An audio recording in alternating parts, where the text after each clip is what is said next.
Shalom, saudara-saudari sekalian yang dikasihi oleh Tuhan kita Yesus Kristus. Senang sekali bisa bertemu kembali dalam kesempatan ibadah online kita pada pagi hari ini.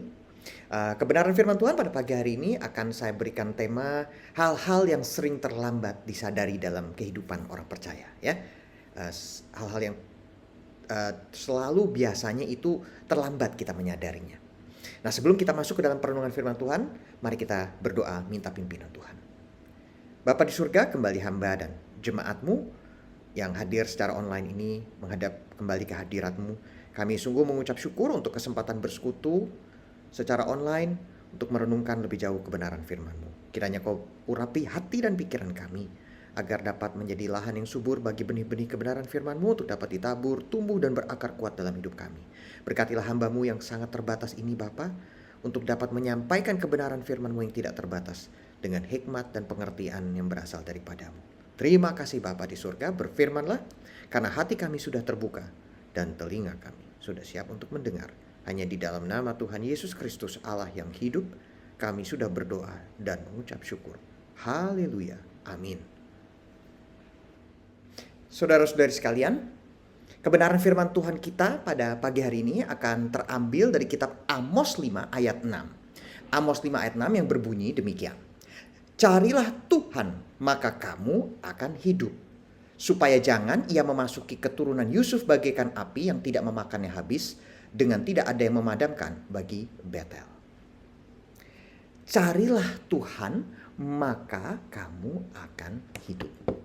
Nah, saudara-saudara sekalian, semakin kita bertambah usia, semakin kita akan mengerti bahwa ada banyak hal-hal yang terlambat kita sadari. Yang mungkin, tahu begitu dulu saya begini ya, tahu begitu dulu saya begitu ya. Nah, khususnya pada saat kita terlalu berfokus kepada hal-hal yang sebenarnya tidak terlalu penting. Hal-hal yang sebenarnya itu kecil gitu ya, tidak ada dampak yang besar. Tetapi kita harus berfokus pada yang benar. Berada di dalam kebenaran firman Tuhan. Dan dengan demikian maka kita akan menyadarinya sedari dini. Supaya kita jangan sampai terlambat menyadari hal-hal yang penting dalam hidup kita. Nah, saudara-saudara yang masih muda ataupun yang usianya parubaya, ya, middle age ya.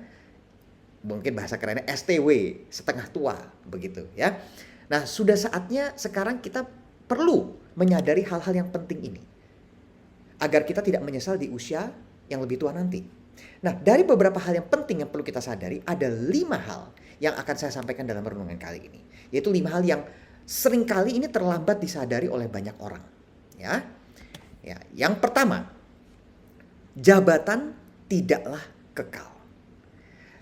Yesaya 47 ayat 7 berkata, katamu tadinya, untuk selama-lamanya aku tetap menjadi ratu. Sedang engkau tidak menyadari dan tidak memikirkan kesudahan semuanya itu. Ya, jadi ini bercerita tentang suatu jabatan. Misalnya tadi menjadi ratu ya. Padahal gak selama-lamanya dia menjadi ratu. Dia perlu memikirkan kesudahan semuanya itu.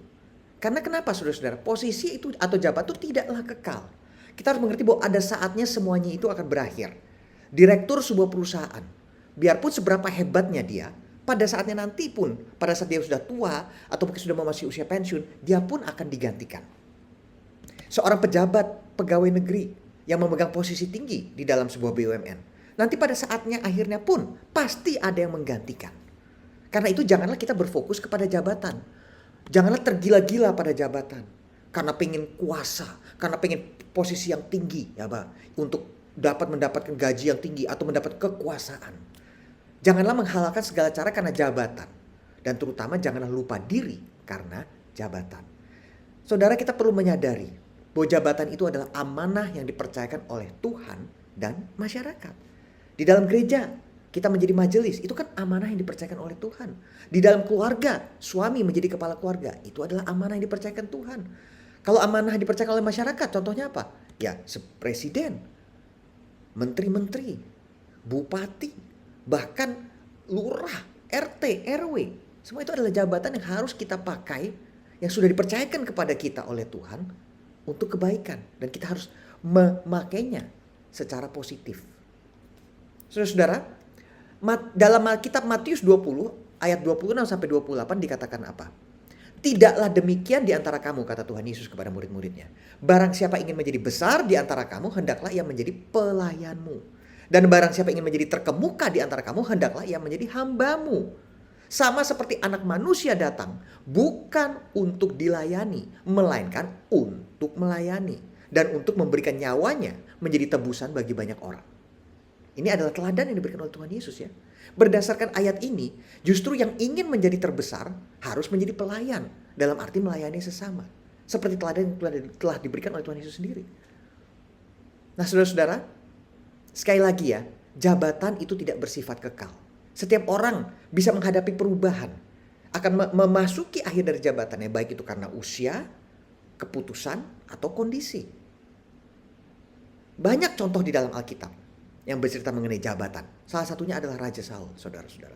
Kita tahu bagaimana pada awalnya dia dipercayakan oleh Tuhan menjadi raja atas bangsa Israel. Menjadi raja pertama bahkan atas bangsa Israel. Tetapi bagaimana karena ketidaksetiaannya, karena keangkuhannya, karena egonya. Akhirnya dia terpaksa dicopot dari jabatan raja itu. Tuhan mempercayakan kepada Daud untuk menggantikan dia sebagai raja. Oleh karena ketidaktaatan Raja Saul. Oleh karena itu saudara-saudara, marilah kita memiliki sikap yang benar terhadap jabatan. Jangan terlalu terikat padanya. Fokuslah pada hal yang penting, yaitu bersifat pelayanan. Perlu kerendahan hati, agar supaya kita jangan mabuk jabatan, mabuk kekuasaan. Pandanglah jabatan itu secara benar sebagai kesempatan untuk melayani, bukan untuk berkuasa. Marilah kita menggunakan jabatan kita, apapun status kita sekarang, untuk kebaikan dan kemuliaan Tuhan. Amin ya saudara-saudara sekalian. Nah yang kedua saudara-saudara, apa hal kedua yang sering dilupakan orang? Uang bukanlah segala-galanya. Ini yang kedua saudara-saudara ya, uang bukanlah segala-galanya. Pengkhotbah 5 ayat 10 mengatakan, siapa mencintai uang tidak akan puas dengan uang. Dan siapa mencintai kekayaan tidak akan puas dengan penghasilannya. Ini pun sia-sia. Saudara-saudara, kita harus sadari bahwa uang bukanlah segalanya. Janganlah hati kita terfokus kepada uang dan harta kekayaan. Atau mamon ya, yang disebut dalam Alkitab. Karena kebahagiaan kita itu tidak bergantung pada berapa banyak kekayaan yang kita miliki. Kebahagiaan berbicara tentang kondisi hati. Ya. Nah saudara-saudara, uang itu memang dapat menyelesaikan banyak masalah. Betul itu ya. Kita perlu uang dalam hidup kita. Uang dapat membeli kebahagiaan lah, sedikit kebahagiaan istilahnya. Dengan uang kita bisa membeli makanan, tempat tinggal, transportasi, dan obat-obatan. Memenuhi kebutuhan kita. Dengan uang kita dapat membiayai liburan, membiayai kemewahan-kemewahan. Uang juga dapat memberi kita rasa aman. Uang yang kita tabung dapat memenuhi kebutuhan kita ketika terjadi sesuatu yang tidak diinginkan. Misalnya suatu penyakit dan krisis. Uang bahkan membiayai pendidikan anak-anak kita, bukan? Dengan harapan mereka akan memiliki masa depan yang lebih baik. Namun saudara, walaupun uang itu dapat kita pakai untuk banyak hal, masih ada saja hal-hal yang tidak dapat dilakukan oleh uang. Ada kebutuhan, ada keinginan yang tidak dapat dipenuhi oleh uang. Contohnya, uang tidak dapat dengan sungguh-sungguh mengobati hati yang terluka atau memperbaiki hubungan yang rusak. Uang gak bisa membeli persahabatan atau cinta sejati, kasih yang sejati. Uang tidak bisa membangkitkan kembali orang terkasih dari kematian. Kita bisa memberi anak-anak kita pendidikan dan mainan yang terbaik. Menurut kita terbaik gitu di dunia ini. Tetapi mungkin kita tidak mengenal mereka dengan baik karena kita tidak punya waktu untuk bermain bersama anak-anak kita yang masih kecil. Atau untuk berdiskusi bersama-sama dengan anak-anak kita pada waktu mereka sudah besaran. Ya, kita dapat meraih semua kemewahan materi yang kita inginkan. Tetapi bisa saja manusia itu tetap kesepian dan kehilangan arah dalam hidup ini. Kita banyak membaca ya, mendengar berita tentang selebriti-selebriti, baik di Indonesia maupun di luar negeri, di Hollywood. Yang walaupun dengan kesuksesan yang mereka miliki, kita bayangkan mereka semua itu kebutuhannya sudah terpenuhi. Tetapi bahkan ada yang bunuh diri seperti Robin Williams, yang tanpa disangka ternyata dia menyimpan depresi yang besar dalam hidupnya. Dia kesepian, dia kehilangan arah. Padahal uangnya banyak saudara-saudara. Melalui film-filmnya, melalui TV seri yang dia mainkan, dia sudah dapat uang yang begitu luar biasa banyak. Tetapi itu toh tidak menjamin kebahagiaan dalam hidupnya. Uang dapat memberikan sensasi dan kesenangan sesaat, tetapi tidak dapat menghadirkan sukacita dan kepuasan jangka panjang. Konglomerat terkenal di Amerika yang bernama Rockefeller, ya. Rockefeller Center itu gedungnya terkenal di Amerika, di New York ya saudara-saudara. Dia adalah businessman yang sangat-sangat kaya. Bisnisnya membangun bisnis konglomerasi dari mulai minyak, pabrik dan lain sebagainya, pabrik mobil dan lain sebagainya. Dia sukses sekali. Dia sendiri pernah mengatakan bahwa dan menyadari ya Rockefeller bahwa uang tidak dapat memberikan kebahagiaan yang sejati. Pria yang sekarang ini kalau dihitung hartanya itu bernilai ratusan miliar dolar itu pernah mengatakan adalah salah besar jika kita menyimpulkan bahwa orang yang kaya raya itu selalu bahagia. Ini berarti apa saudara-saudara? Bahwa uang itu tidak menjamin kebahagiaan. Seorang perawat, nurse paliatif di Australia yang telah bertahun-tahun merawat para pasien sekarat, pernah mencatat 5 penyesalan utama yang disebutkan orang menjelang ajal mereka. Tetapi tidak ada satupun dari mereka yang menyesal karena belum mencari banyak uang. Itu tidak ada dalam daftar penyesalan mereka. Bahkan salah satu dari penyesalan mereka adalah andai saja aku tidak memaksakan diri bekerja terlalu keras. Kebanyakan orang mengharapkan dapat menghabiskan lebih banyak waktu dengan sahabat mereka, orang-orang yang dekat dengan mereka. Aduh, seandainya saya bisa menghabiskan waktu lebih banyak dengan anak-anak saya misalnya. Banyak yang mungkin orang-orang tua yang hubungan dengan anak-anaknya kurang dekat. Karena mereka pada waktu mudanya tidak pernah spend time, tidak pernah meluangkan waktu dengan anak-anaknya. Mereka pikir bahwa hanya dengan memberikan anak, dengan membiayai edukasi pendidikan mereka itu cukup. Tetapi ternyata tidak, saudara-saudara. Atau mereka berharap mereka bisa mencoba menjalani hidup yang lebih bahagia, yang isinya tidak hanya kerja dan mencari uang. Saudara-saudara, contohnya aja ya, pernah nggak kita mendengar tentang seseorang yang udah mau meninggal, udah ada di deathbed ya istilahnya, udah tinggal nunggu waktu aja. Terus dia menyatakan bahwa harapan utamanya adalah dia bisa melihat saldo tabungannya lagi sebelum dia meninggal. Sebelum dia meninggal dia lihat dulu, aduh tahapanku ada isi berapa ya? Pernah nggak saudara dengar cerita? Nggak ada saudara-saudara. Karena pada saat kita meninggal, pada saat waktunya kita sudah datang, berapapun uang harta yang kita miliki itu nggak akan kita bawa dengan kita. Itu tidak ada pengaruhnya semua itu. Bukan? Ya, marilah kita menjalani hidup ini dengan menyadari bahwa uang bukanlah segala-galanya. Nah, saudara, hal ketiga yang sering terlambat disadari oleh manusia adalah bahwa waktu cepat berlalu. Waktu itu cepat berlalunya. Mazmur 103 ayat 15-16 mengatakan, adapun manusia hari-harinya seperti rumput, seperti bunga di padang, demikianlah ia berbunga. Apabila angin melintasinya, maka tidak ada lagi ia dan tempatnya tidak mengenalnya lagi. Amin. Luar biasa bukan saudara-saudara? Apabila angin melintasi dikatakan, tidak ada lagi ia dan seakan-akan tempatnya udah tidak mengenalnya lagi. Nah saudara, waktu adalah anugerah dari Tuhan. Tetapi seringkali kita merasa bahwa waktu itu berlalu begitu cepat. Pernah nggak kita yang mendengar orang berkata, aduh tambah zaman sekarang kok perasaan cepat sekali ya waktu berlalu. Perasaan baru kemarin kita ibadah di gereja hari Minggu. Tahu-tahu sekarang udah hari Rebu lagi. Tahu-tahu sekarang udah Jumat lagi. Udah mau weekend lagi. Dalam Pengkhotbah 3 ayat 1-8, kita diingatkan bahwa untuk segala sesuatu ada waktunya. Ya, ada waktu untuk lahir, ada waktu untuk meninggal, ada waktu untuk menanam, ada waktu untuk mencabut dan lain sebagainya. Ya, semua itu ada waktunya. Dan waktu itu membuat kita menjadi menyadari bahwa kita memiliki keterbatasan.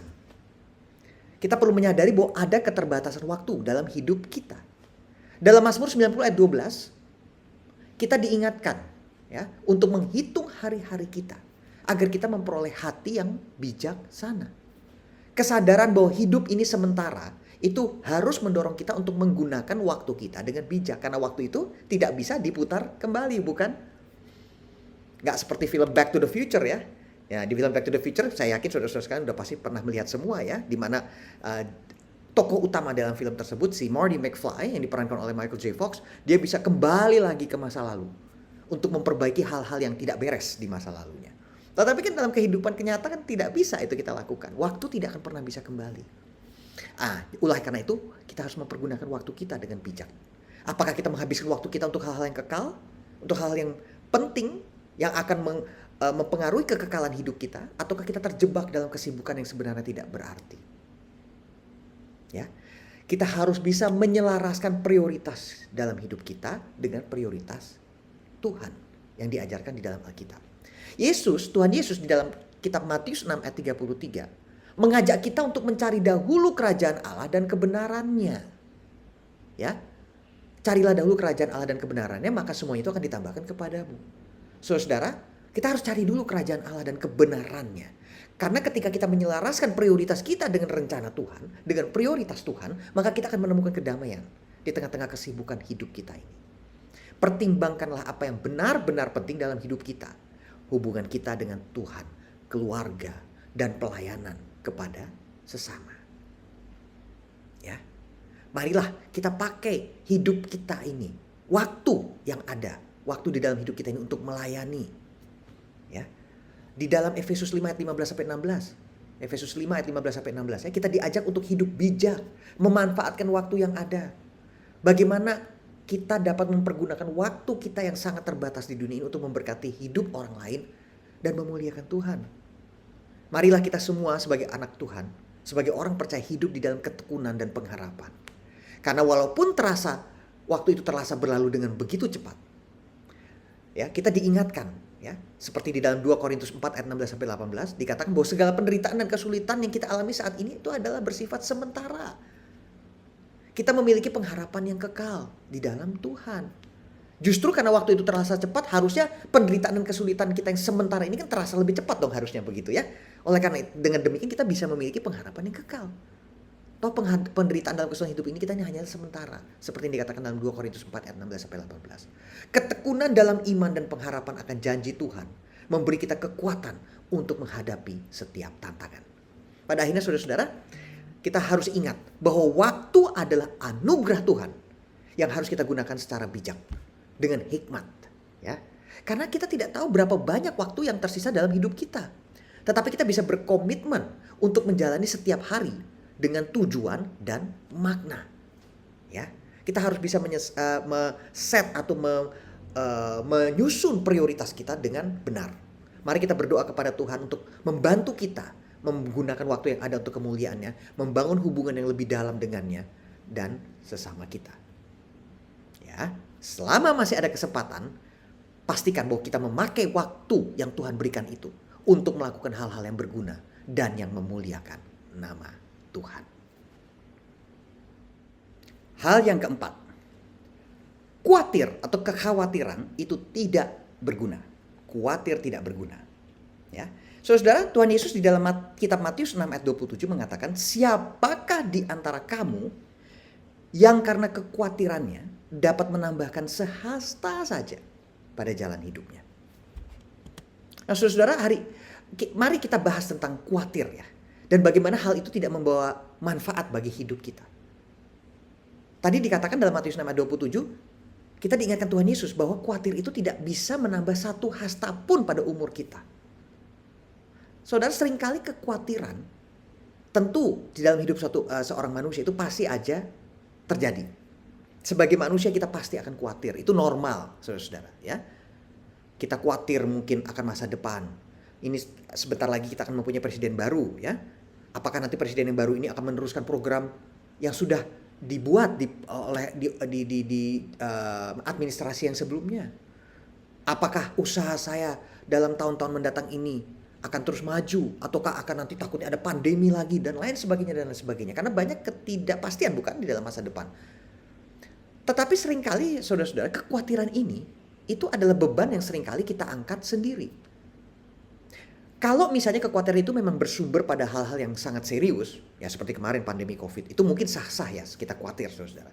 Tetapi seringkali dalam kehidupan manusia, khususnya orang percaya, itu seringkali kita khawatir mengenai hal-hal yang sebenarnya itu tidak perlu kita khawatirkan begitu. Seringkali kekhawatiran kita itu adalah beban yang kita buat-buat sendiri.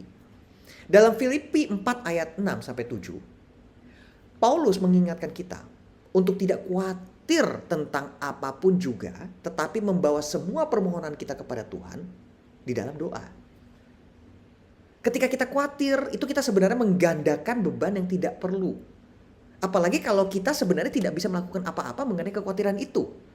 Jadi dengan kita khawatir, kita sebenarnya hanya menambah beban kita sendiri begitu.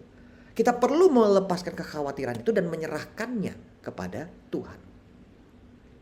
Saudara, hal berikutnya yang perlu kita sadari mengenai kekhawatiran adalah bahwa kalau waktu kita khawatir, itu menunjukkan bahwa kita itu kurang beriman kepada Tuhan. Jadi sekali lagi ya saudara-saudara, khawatir itu boleh. Karena itu manusiawi. Tetapi jangan berlebihan dan jangan berkepanjangan. Karena dengan kita khawatir terus-menerus, itu menunjukkan kekurangan iman kita kepada Tuhan. Tuhan Yesus mengingatkan kita untuk melihat burung di udara dan bunga di ladang. Mereka tidak bekerja keras, tetapi Tuhan memelihara mereka dengan begitu luar biasa. Dalam Matius 6 ayat 30, Tuhan Yesus berkata, jika Allah begitu mengindahkan rumput di ladang, apalagi kita, ciptaannya yang paling mulia, yang paling sempurna. Kita dipanggil untuk percaya bahwa Tuhan yang sama akan memelihara ciptaannya. Tuhan yang sama yang sudah menciptakan kita akan memelihara juga hidup kita. Nah saudara-saudara, marilah kita menyadari bahwa kekhawatiran itu seringkali berakar pada ketidakpastian masa depan. Seperti yang saya katakan tadi ya. Karena ada ketidakpastian, kita jadi khawatir bukan? Nah, tetapi sekali lagi dalam Matius 6 ayat 34, Tuhan Yesus menasihati kita untuk tidak memikirkan terlalu banyak mengenai hari esok. Karena setiap hari memiliki kesusahannya sendiri. Fokuslah pada saat ini, fokuslah pada apa yang kita hadapi pada saat ini dan bersyukurlah atas berkat yang ada. Setiap hari adalah kesempatan baru untuk mengalami kasih dan pemeliharaan Tuhan. Nah, salah satu jalan untuk mengatasi kekhawatiran saudara-saudara sekalian adalah dengan mengganti kekhawatiran ini dengan doa. Ya, salah satu ciri khas yang membedakan kita anak-anak Tuhan dengan orang yang belum percaya adalah kepada siapa kita berpaling pada saat kita menemui pencobaan, pada saat kita menemui pergumulan. Kepada siapa kita berpaling, saudara-saudara? Kalau anak Tuhan, ya berpalingnya pasti kepada Tuhan. Jadi ketika kita merasa khawatir, mari kita ingat untuk menggantinya dengan doa. Kita bawa kekhawatiran ini kepada Tuhan. Dalam 1 Tesalonika 5 ayat 17, kita diajarkan untuk berdoalah tanpa henti. Berdoalah agar Tuhan memberi kita ketenangan dan keyakinan. Pada saat kita berdoa, kita mengalihkan fokus kita dari masalah kepada solusi yang ada di tangan Tuhan. Nah saudara-saudara, jadi pada akhirnya marilah kita sadari bahwa khawatir itu tidak membawa manfaat apa-apa. Tetapi iman dan doa dapat membawa kedamaian. Mari kita berkomitmen untuk menyerahkan semua kekhawatiran kita kepada Tuhan dengan mempercayakan hidup kita sepenuhnya kepadanya. Niscaya dengan melakukan ini, kita akan menemukan ketenangan sejati yang hanya dapat diberikan olehnya. Hanya dapat ditemukan di dalam Tuhan. Terlalu banyak khawatir membuat hidup kita menjadi susah. Nah daripada kita khawatir, mari jalanilah hidup ini dengan sukacita. Yang kelima, yang terakhir. Tuhan adalah yang utama. Nah ini juga hal ini juga seringkali dilupakan oleh orang-orang percaya ya. Mari saudara-saudara, jangan pernah lupakan Tuhan dalam hidup kita. Dalam nats pembimbing kita pada hari ini, kitab Amos 5 ayat 6a tadi, dikatakan carilah Tuhan, maka kamu akan hidup. Sudah jelas ya saudara-saudara. Dan sejalan dengan ini, di dalam kitab Matius 6 ayat 33 juga sudah dikatakan tetapi carilah dahulu kerajaan Allah dan kebenarannya, maka semuanya itu akan ditambahkan kepadamu. Jadi di sini sudah jelas ya saudara-saudara bahwa fokusnya dalam hidup kita itu adalah mencari Tuhan. Karena Tuhan adalah yang utama. Saudara-saudara, di dalam kitab Matius 22 ayat 37 sampai 38, Tuhan Yesus menjawab pertanyaan tentang hukum yang paling utama. Dia katakan apa hukum yang paling utama itu? Kasihilah Tuhan Allahmu dengan segenap hatimu, segenap jiwamu, dan segenap akal budimu. Inilah hukum yang paling utama. Jadi sudah jelas kita harus mengutamakan Tuhan di dalam hidup kita. Mengutamakan Tuhan dalam segala hal. Ketika kita mengutamakan Tuhan, kita menyadari bahwa semua yang kita miliki ini adalah anugerah daripadanya. Mazmur 37 ayat 4 mengajarkan, dan bergembiralah karena Tuhan, maka Ia akan memberikan kepadamu apa yang diinginkan hatimu. Ketika kita menempatkan Tuhan di dalam pusat hidup kita, di dalam pusat kehidupan kita, dalam tubuh jiwa raga kita, Ia akan membimbing langkah kita, step by step, langkah demi langkah. Dan Dia akan mensupport dan memenuhi semua kebutuhan kita. Ketika kita menyadari bahwa Tuhan adalah yang utama dalam hidup kita, maka kita akan menemukan kekuatan juga di dalam itu. Tuhan adalah sumber kekuatan kita. Dalam Filipi 4 ayat 13, Rasul Paulus menulis, segala sesuatu dapat kutanggung di dalam Dia yang memberi kekuatan kepadaku. Ketika Tuhan adalah yang utama, saudara-saudara, kita bisa menemukan kekuatan di dalam dirinya untuk menghadapi tantangan hidup ini. Ya, Rasul Paulus mengatakan bahwa apa yang dia sudah jalani, penderitaan, pergumulan, disiksa, di penjara, itu semua dapat ditanggung di dalam Tuhan yang sudah memberikan kekuatan kepada Rasul Paulus. Kita tidak lagi bergantung pada kekuatan kita sendiri, tetapi pada kuasa Tuhan yang mengalir dalam hidup kita. Hal berikutnya yang perlu kita lakukan adalah apa, saudara? Kita menyelaraskan prioritas kita dengan prioritas kerajaan Allah. Dalam kitab Matius 6 ayat 33 tadi, ya, kita dikatakan harus mencari dahulu kerajaan Allah dan kebenarannya. Ketika kita menjadikan Tuhan yang utama, kita akan menemukan bahwa semua hal lain itu akan ditambahkan kepada kita. Semua bonus, saudara-saudara. Nggak perlu kita minta pun akan diberikan kepada kita. Pada saat Raja Salomo ditanya oleh Tuhan bahwa apa yang engkau inginkan, Tuhan akan memberikan segalanya pokoknya. Apapun yang dia minta akan diberikan. Raja Salomo malah meminta apa? Hikmat, bukan? Karena dia tidak hanya meminta hikmat, maka yang lainnya, kejayaan, kerajaan, kekayaan, semua diberikan oleh Tuhan sebagai bonus, saudara-saudara. Nah, saudara-saudara, berarti kita penting ya menyelaraskan waktu, sumber daya, dan energi kita untuk melayani Tuhan dan sesama sebagai prioritas dalam kehidupan kita. Saudara-saudara sekalian yang dikasih oleh Tuhan kita Yesus Kristus, menjadikan Tuhan yang utama, itu juga berarti berjalan di dalam iman. Kitab Ibrani 11 ayat 6 mengatakan bahwa tanpa iman tidak mungkin kita berkenan kepada Tuhan. Ketika kita mempercayakan hidup kita sepenuhnya kepada Tuhan, ketika kita mengatakan bahwa Tuhan adalah yang utama dalam hidup kita, itu berarti kita harus beriman kepadanya, bukan? Kita akan melihat bagaimana Tuhan itu bekerja secara luar biasa di dalam hidup kita. Harus nyata itu ya. Iman itu harus nyata di dalam hidup kita. Nah, saudara-saudara, mari kita bertanya pada diri kita sendiri. Apakah Tuhan sudah menjadi yang paling utama dalam hidup kita? Apa kita mengutamakan Dia dalam segala keputusan dan tindakan kita? Mari kita berkomitmen untuk menjadikan Tuhan pusat dari segala apapun yang kita pikirkan atau kita lakukan. Karena dengan demikian kita akan mengalami kedamaian, kita akan mendapat kekuatan dan berkat yang melimpah daripadanya. Saudara, sebelum kita sampai atau mencapai usia lanjut, sebelum kita mencapai akhir hidup kita di dunia ini, sadarilah akan kelima hal ini. Hal-hal yang sering kali terlambat disadari. Kalau saudara belum percaya kepada Tuhan Yesus Kristus, percayalah kepadanya. Saat ini sebelum terlambat. Marilah kita semakin beriman di dalam Dia. Marilah kita memakai waktu yang ada yang sangat terbatas ini dengan lebih hikmat, dengan lebih bijak untuk melayani Dia, untuk menyenangkan hatinya. Karena kita menempatkan Tuhan sebagai yang terutama di dalam hidup kita. Amin. Kiranya kebenaran firman Tuhan kita pada pagi hari ini dapat menjadi berkat bagi jemaat semua yang mendengarkan. Dan selamat menjalani hidup yang dipenuhi dengan iman di dalam Tuhan Yesus. Dengan demikian kita tidak akan ada penyesalan di masa tua kita. Haleluya. Tuhan Yesus memberkati. Selamat hari Minggu. Tuhan Yesus memberkati.